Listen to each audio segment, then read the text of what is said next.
आगामी कथा जो भी वैदेही जी की होगी वो आपको श्रद्धा पूर्वक बड़े भाव से आपके घर बैठे आप कुछ भी कार्य अपने घर का कर रहे हैं तो आप घर का कार्य करते करते उस चैनल के माध्यम से श्री राम कथा को श्रवण कर सकते हैं कि वैदेही जी का इसके बाद राम कथा कहाँ है, इसके बाद आगामी कथा कहाँ है, तो आप इस चैनल के माध्यम से सुन सकते हैं, देख सकते हैं। तो आप लोग ज़्यादा से ज़्यादा उस चैनल को सब्सक्राइब, लाइक इत्यादि करेंगे। और आज राम कथा द्वितीय दिवस में प्रारंभ करेंगे। पूज्य वैदेही जी के मुखारबिंद से श्री राम कथा को अपने जीवन में उतारने का और उस राय पर चलने का प्रयास अवश्य करें। और जो भी माताएं बहनें आप लोग अपने घरों का कार्य पूर्ण नहीं किए हैं तो शीघ्र से अपने घरों का कार्य निमित्त पूर्ण करते हुए ज्यादा से ज्यादा श्रृंखला में कथा पंडाल पर आने का कष्ट करें, क्योंकि पूज्यपाद वैदेही जी अपने आसन को सुशोभित करके विराजमान हैं। आप लोग कृपा करके जितनी ज्यादा से संख्या हो शीघ्र से शीघ्र आने का कष्ट करें। जय श्री राधे, जय श्री राधे।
माता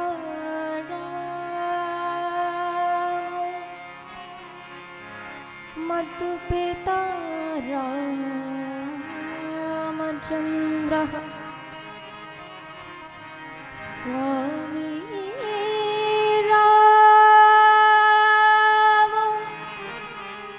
मत सखा रामचंद्र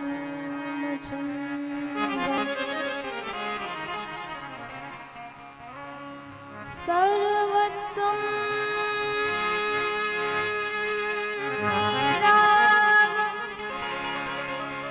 रामचन्द्रं दयालु नान्यं जाने नैव जाने न जाने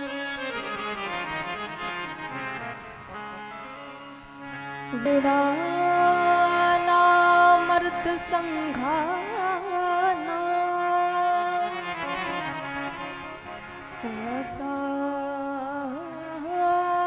रसानाम छन्दसाम मंगलानाम जगत्तारौ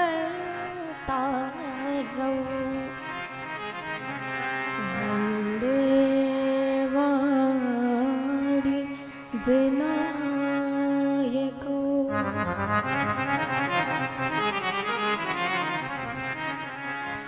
वन्दे विदेह तनया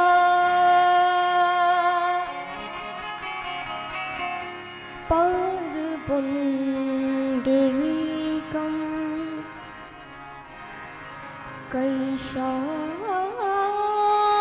कैशारसारभ समाहितयोगचित्तम्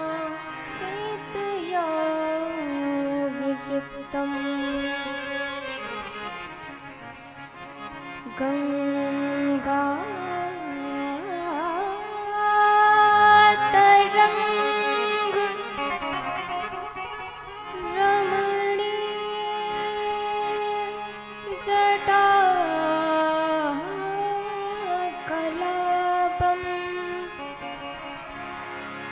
गौरी निरंतर विभूषित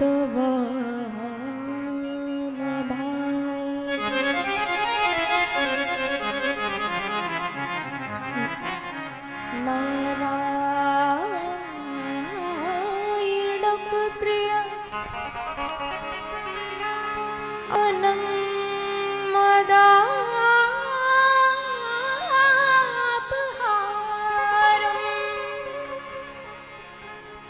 वाराणसी पुरवदं भजवेशनाथं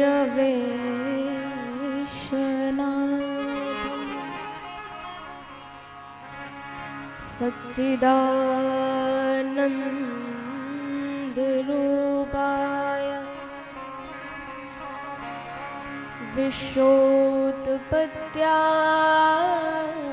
विश्वोत्पत्त्यादिहेतवे तापत्रये विनाशाय श्रीकृष्णाय वयं नमः। बंसी विभूषितकरा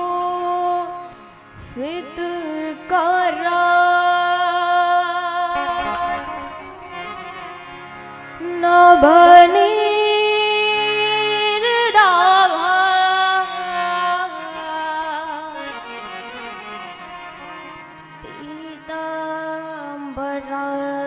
तरुणबिंब फलाधरोष्ठा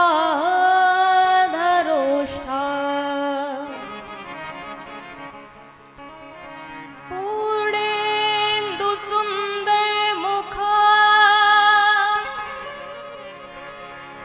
तारविंद नेत्रा कृष्णा परं किमपि तत्त्वमहं न जाने। बंदहु श्री तुलसी के चरण जिनकी नो जग का कलि समुद्र बूढ़त लख्यो प्रगट्यो सप्त जहाज सिया राम कथा रस रसिक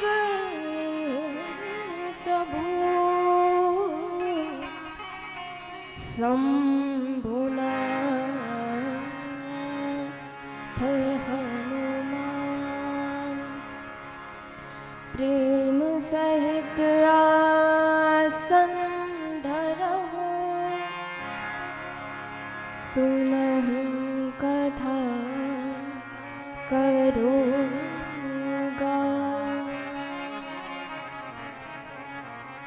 सियावर रामचंद्र की जय। श्री हनुमंतलाल जी महाराज की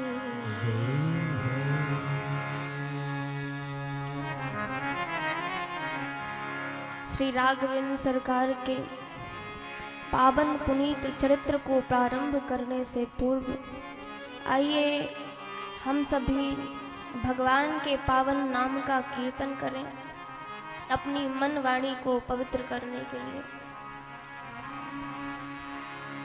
सीताराम हनुमान सीता राम हनुमान सीताराम हनुमान सीताराम हनुमान